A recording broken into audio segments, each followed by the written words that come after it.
Okay, so I will be talking about properly flaky modifiers, as you can see. Hi, I'm Florian. I work at Mainmatter. I do bake cookies. There is a few of them left around here, so sorry for the remote people. I can share the recipe if absolutely necessary, but yeah, join the meetings whenever I am around. You might get cookies. And I'm on Mastodon if you must. I will not talk about fixing any of your code bugs with modifiers, but I will add snowflakes to your Ember.js applications. That's the flakiness. That's the joke. And yeah, it's winter outside, and I was promised snow. For some reason, the flight attendant this morning told me like there will be snow in London this week. Not quite. It's cold. It's a start.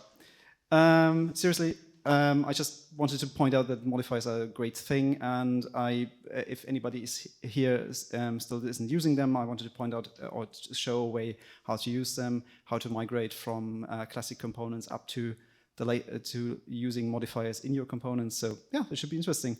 And I made this talk this morning, so it is a bit cobbled together, and we will do a lot of live coding. So wish me luck. The good stuff is, yeah, going from lifecycle hooks over to Ember render modifiers, which are a similar thing, and to actually use Ember modifiers. Bad stuff, yeah, this should be fine, except I have to code live. And yeah, I might have accelerated in a few places, so that's all the presentation I have. Let's jump straight into code, or maybe in a demo. I think we will start with a demo. Why not? Let's start with a demo. Isn't this nice? A snowman on my screen, and if I click it, it snows. That's what we will do today, 4 times. Okay, so on to code. Let's see if I can actually get this on one screen, and you can actually, and please tell me if you can't read anything. I will make this bigger. This should be fine. Okay, right now this is the final result which we will be reaching at some point. We will have a single snow modifier that gets past a property that can be toggled, and with that you can toggle the snow on and off. Obviously you don't want to turn it off ever. This should be your application from now on, at least starting December 1st. So yeah, never turn this off. No, actually I have to turn this off because I don't know how long my battery will hold up with this running. It's not very optimized. Okay, so let me comment this out. Let me comment the regular version without the modifier in. And let's look at the classic component. I think everybody remembers this from the bad old days. We have a regular, well, bad old days. I've been living with Ember for over 10 years now, so this is actually a happy place for me, visiting old memories. So by now you'd have to do a lot of disabling of linters, but Ember component, you add a tag name to the component, you pass in a few attributes, you used it in insert elements to attach the snow function, which is buried somewhere in the utils. And you do use the update attributes to, make it snow. Just for the people who might be curious, the snow function is just a very, very rough implementation of a simple particle generator. Just creates a bunch of particles and moves them about. And it does return a start and stop function, which either cease rendering or start rendering again. So that should be straightforward enough. This is obviously not good, not only because I literally have to disable a bunch of stuff nowadays. This is I generated this morning, and it was complaining all over the place if I don't put all of these disables. So yeah, let's not use that one. Let's go to the next one. The next one is infinitely better. This is using Ember render modifiers. Sorry for the name. Thought it was clever, but really same effect. Nothing changed. I did save. Yeah. So yeah, this is still a bit hard to discern. I should have put something there. The Ember render modifiers version. Wow. uses a component template which has a canvas element, same thing as before. By the way, this CSS class just makes this position fixed, puts it into the foreground, and adds point events none, so you can still click on stuff. Nothing out of the ordinary. And it uses, this version uses did insert and did update render modifiers. This is basically the glue that allows you to migrate classic components over to somewhat new syntax. And it's definitely not recommended to do this, because you always run into trouble, especially if you have to do these did update things. I personally really try to avoid them, mostly for the reason that you end up sprinkling weird did update modifiers onto elements that don't actually need to be updated or something, just so you get notified about an upgrade or an update of a tracked property. So definitely not something I can recommend. But at least the code is much nicer. So okay, I got a bit silly with the window sizing for the canvas. You can obviously do this in the attach method as well. But yeah, just to fill the page. You have one attach function, which is run with the did insert modifier, and the make it snow modifier just toggles again. Yay, works as expected. The next version is actually the one up top here. So I will, yay, more commenting, nice. At least I know my shortcuts. This is both the final version and my preferred version, but there's one more. This version just creates a modifier, and there's two ways to do this with Ember modifier directly. You can either use a function-based modifier, which is a simple plain function that gets passed in an element, and you can pass in either positional or named attributes. In our case, it's positional, so it's this one. This is the first property that's passed.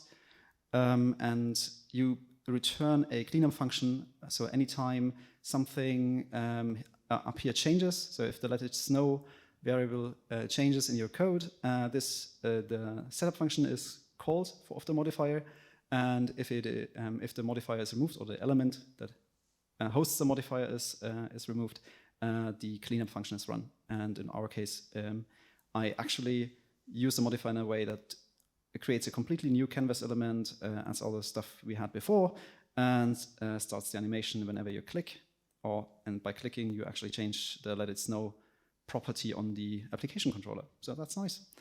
That is one version to do this. There's a separate syntax for this if you need access to features from Ember. So there's a completely equivalent version, asterisk apply, but for most, I think for most purposes it should be equal. This is doing the same thing, but using a modifier class.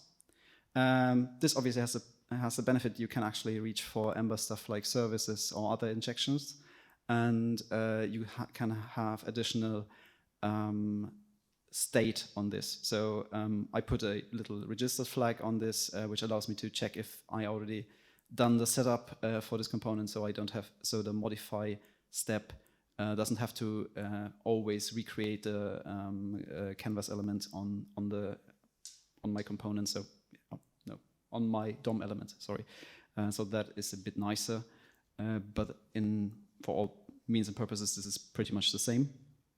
And yeah, I use this all the time. And the interesting part is I rarely use it in this form, because I found that I rarely need a generic modifier. Well, this one, obviously, I mean, everywhere should be snow. That's a thing.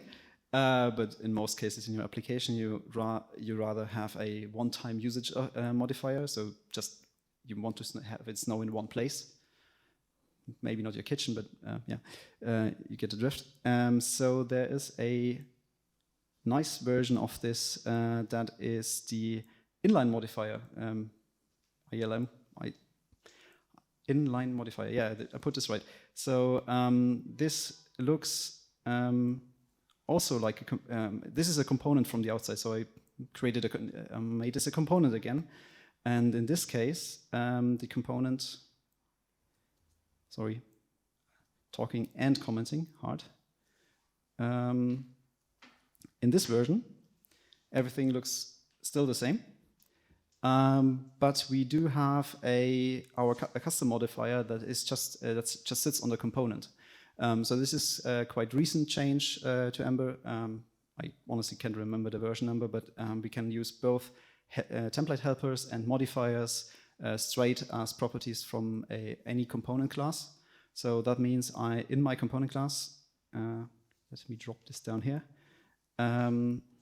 We can just have the same modifier implementation we had before. So in this case, the function modifier as a property on the component, and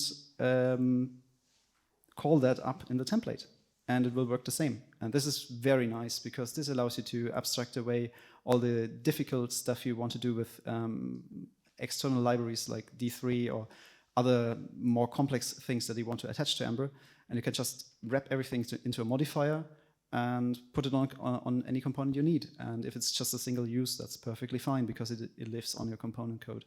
Obviously, you can extract this into a separate file or something like that to make it a bit more readable if you have a complex component, but this way, everything is in one place. We tend to use this I tend to use this in many places where I need to attach multiple DOM events to an element. Like I have an input box with a suggest. I want to trigger both input and on key down and whatnot. And I just use a modifier to just attach all the events at once instead of having to rely on a whole bunch of on modifier statements on one element. And yeah, I think actually this went way faster than I thought because I planned way more live coding, but honestly, I'm way too nervous for that. So in that case, I would say enjoy the snow. Yay, should refresh. Nice, isn't it nice? Could you just explain a little bit about the eager is false or eager is true and how that impacts it? I can, to my best knowledge, I always keep it false because that works fine for me. But as far as I understand it, it depends on when the modifier is actually executed in terms of the render engine process. So eager will make it execute before other stuff, and with false, you actually postpone it until a later step. But I couldn't pin down the exact timing in the Glimmer lifecycle because honestly, I gave up on trying to pinpoint anything in that thing. But yeah, I hope that helps. Thanks, Florian. Really appreciate you jumping in at short notice as well. Always happy to do this. Thanks.